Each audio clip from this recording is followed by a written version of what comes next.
नमस्कार, मी डॉक्टर प्रचिती सुरू कुलकर्णी तुम्हा सर्वांचं डॉक्टर सुरू आयुर्वेदिक क्लिनिक या यूट्यूब चॅनलमध्ये मनापासून स्वागत करते।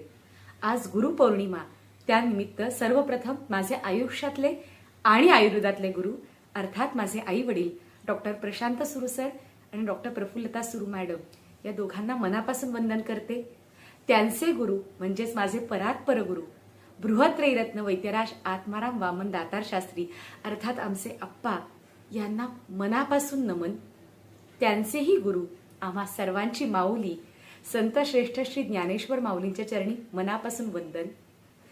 गेल्या काही दिवसात म्हणजे टू बी प्रिसाइज जवळजवळ 103 दिवस आम्ही कोणताच नवीन व्हिडिओ टाकू शकलो नव्हतो, त्याबद्दल सर्वप्रथम क्षमस्व। माझ्या काही इतर नाटकांच्या व्यवधानांमुळे, काही रेकॉर्डिंग्समुळे, शूटिंग्समुळे, परदेशी असल्यामुळे अशा अनेक कारणांमुळे ही गॅप पडली। अनेक विषय तयार होते, अनेक गोष्टी तुमच्यापर्यंत मांडायच्या होत्या, पण टेक्निकली ही जी गॅप पडली त्याबद्दल खरंच मनापासून क्षमस्व। पण आजच्या या शुभदिनी पुन्हा एकदा छान सुरुवात करतोय आणि आता नियमित आठवड्याला एक व्हिडिओ घेऊन तुमच्यापर्यंत नक्की येऊ। वेगवेगळे विषय आणण्याचा मनापासून प्रयत्न आहे। आता वर्षा ऋतू सुरू झालाय म्हणजेच पावसाळा। ह्या काळात मुळातच वात वाढतो। आपल्याला बऱ्याच गोष्टींची काळजी घ्यावी लागते, कारण वारंवार सर्दी, ताप, खोकला ह्या तक्रारी होतात, काहींना उलट्या जुलाब ह्या तक्रारी होतात।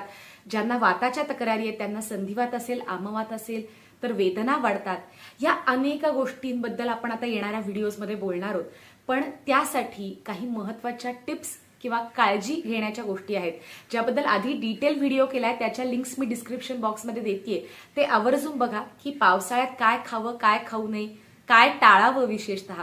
पण आजच्या भागात विशेष करून आपण बोलणार आहोत ते पाण्याबद्दल, कारण वर्षा ऋतूमध्ये ह्या काळामध्ये निसर्गात मुळातच अम्लता वाढायला लागलेली असते।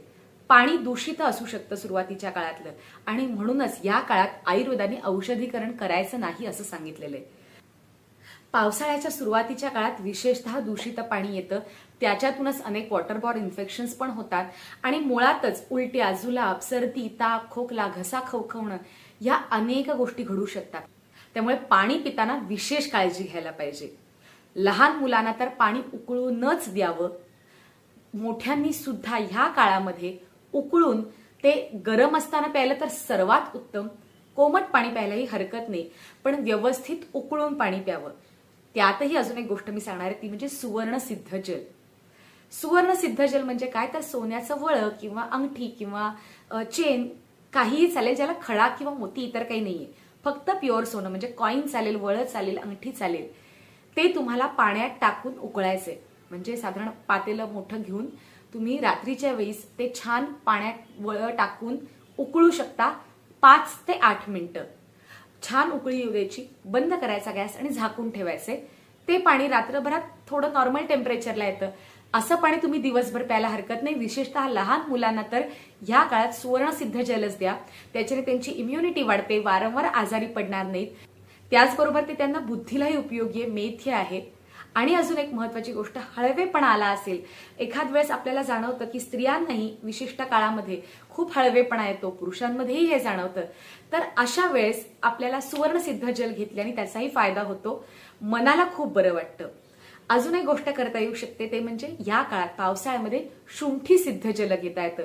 ज्यांना वारंवार वाताच्या तक्रारी होत आहेत, विशेषतः आमवात असणाऱ्यांना, किंवा ज्यांना वारंवार सर्दी पडशाचा त्रास होतोय, डोकं दुखतंय, अशांनीही सुंठ टाकून उकळून त्याचा काढा करून घेतला तर तोही फायदेशीर ठरतो। वारंवार गॅसेस होत असतील, पोट दुखत असेल, पटकन ब्लोटिंग होत असेल, अशा वेळेस तुम्ही ओवा सिद्ध जल घ्यायला हरकत नाही। म्हणजे थोडासा भाजून घ्यायचा ओवा आणि तो पाण्यात टाकून छान उकळायचा। एक 5 ते 8 मिनिटं उकळी आल्यानंतर बंद करायचा, झाकून ठेवायचा, म्हणजे त्याच्यातली इसेन्शियल ऑइल्स त्याच्यात उतरतात, त्याचे गुण उतरतात आणि असं ओव्याचं पाणीही प्यायला हरकत नाही। ज्यांना वारंवार पोटदुखी किंवा अशा तक्रारी होतात, ज्यांना लघवीला साफ होत नाही, याचं कारण काय असतं, पावसाळ्यात मुळातच बाहेर खूप पाणी आहे, त्यामुळे तहान तेवढी होत नाही, कमी पाणी प्यायलं जातं आणि मग लघवीला तक्रारी होतात। जळजळ असेल किंवा कमी युरिन होणं असेल, एसी मध्ये विशेषतः जे काम करतात त्यांना तहानही कमी लागते, त्यामुळे पाणी कमी प्यायलं जातं आणि अशा वेळेस मग तुमच्या मूत्रपिंडावर म्हणजे किडनीजवर ताण येतो। तर तो जर घालवायचा असेल तर धणे जिऱ्याचं पाणी घ्यायला हरकत नाही।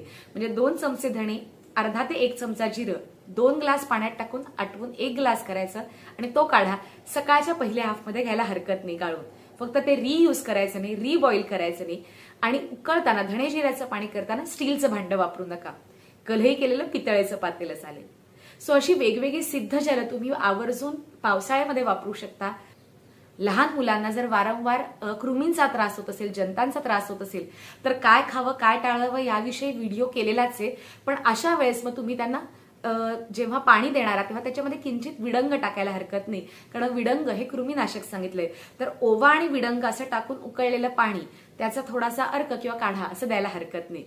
पण मुळात लक्ष द्या, आपण पुरेसं पाणी प्यावं, पण अति अंबुपान म्हणजे अति पाणी पिणं पण टाळावं.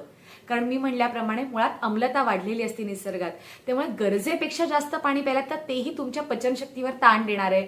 एक्सेसिव्ह वॉटर इनटेक ऍसिडिटीचं कारण होऊ शकतो. त्यामुळे अति सर्वत्र वर्जित, आपल्याला बॅलन्स साधायचा आहे.